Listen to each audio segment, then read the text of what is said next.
Hey there, it's Nathalie, and it's time to do another altered paper clip. Welcome back to my channel. So I'm going to use muslin and some lace. This muslin is 1.5 inches wide. I've torn it and I'm going to tear it to 3.5 inches long. Now you can adjust it to the size of your paper clip that you're using. And my paper clip is a new one. It's not a rusted paper clip. Anyway, so I am going to go ahead before I get started and put a little split ring, jump ring on the top of the paper clip, and then that way it's already in place.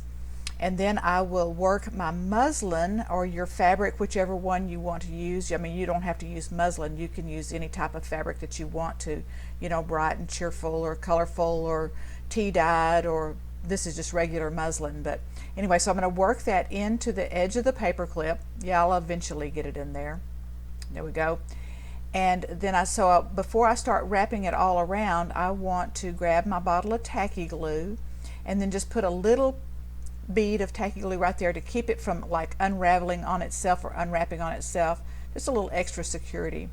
Wrap that around and then another little bead of tacky glue. Kind of pat that in place and let it dry a little bit. So I've got some lace that's just exactly the right width. And this was probably I bought this at an estate sale. And I want to check and make sure how long I'm going to need it for this wrap, because I only want to do one wrap so it doesn't get too cluttered up. And then I also want to make sure about which is the right and the wrong side of the lace, because sometimes the lace has a little bit different texture on the top side and smoother on the back side. So I've got that figured out, which part I want to go to the front of this little altered paper clip. So wrap it and then make sure I've got it the right length. Just like measure twice, cut once, that deal. So cut that, and then I'll put a little bit of glue on there then to hold that in place. And you don't have to use tacky glue. You can use some of the Fabri-Tac or something like that, but tacky glue is what I had on hand and it was right there. And I don't like to use hot glue for this, but you could if you wanted to. Alright, so now I'm going to make a tassel, and I've got this really kind of neat nubby yarn, and I have a big old roll of it a friend gave me. And so I'm going to figure out how long do I want that little tassel. That's going to be my little tie-up thing, just an extra piece. It's like, think about this, think about this. And so I just grabbed that ink pad, but you could use like an index card or something like that, however long you want your tassel. And probably about 6 wraps. I didn't count them until it just looks about right. You know, it's going to be doubled anyway.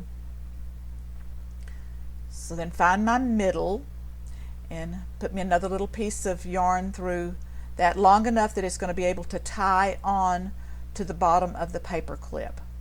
So tie that in the middle, do a little square knot, make sure it's secure, and then I am going to use this other piece of yarn that I've cut to tie it down about where that tassel need to start, and then wrap it a little bit.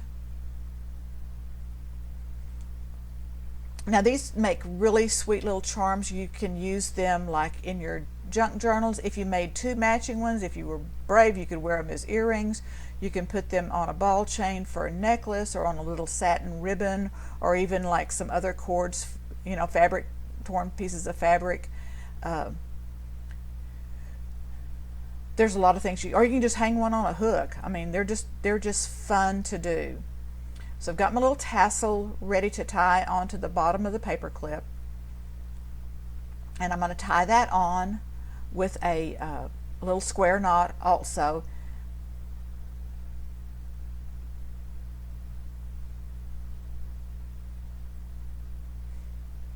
So these are actually really little mixed media things. I mean, because you can use all kinds of elements in these. I'm going to put a little tacky glue to hold that knot in place, and then I think I'm not really for sure that I like what I've done with the wraparound on the tassel. It's kind of not liking that particular look. So I changed my mind and I put a piece of jute around there, took the other one off and put the jute on, and I just glued it into place.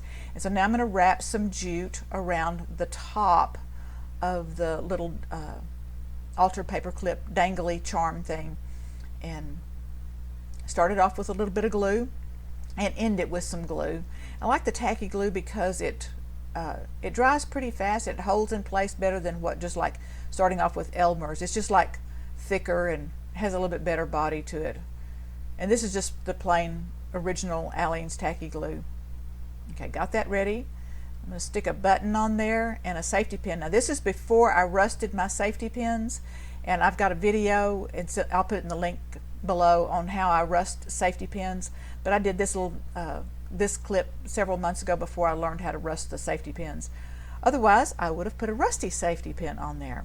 But not to be outsmarted by a safety pin, put that little black button on there like that. I tried a couple of different buttons, brown and a mother of pearl, but I really like the black one better. So I'm going to take a little piece of paper towel and some brown oxide, just plain old acrylic paint. And so the paper towel is just to protect my lace that's underneath. And I'm just going to make this look rusted. Just kind of dab a little bit of that color on there, just to give it that look. Well, and so again, one thing leads to another. So I've got this nice rusty looking safety pin, but my paper clip and the top of it, the loop up at the top, they're all nice and shiny bright, but I'm not going to change those. Yeah, they're shiny. So it's like not just mixed media, it's mixed metal too. So listen, I hope you make some of these. I hope you're inspired to make some of these. Thank you so much for watching my channel, and give me a little thumbs up. Subscribe if you enjoyed this. I love getting your comments, and this is my 5-year anniversary. I'm so excited. Thank you, thank you, thank you. Bye.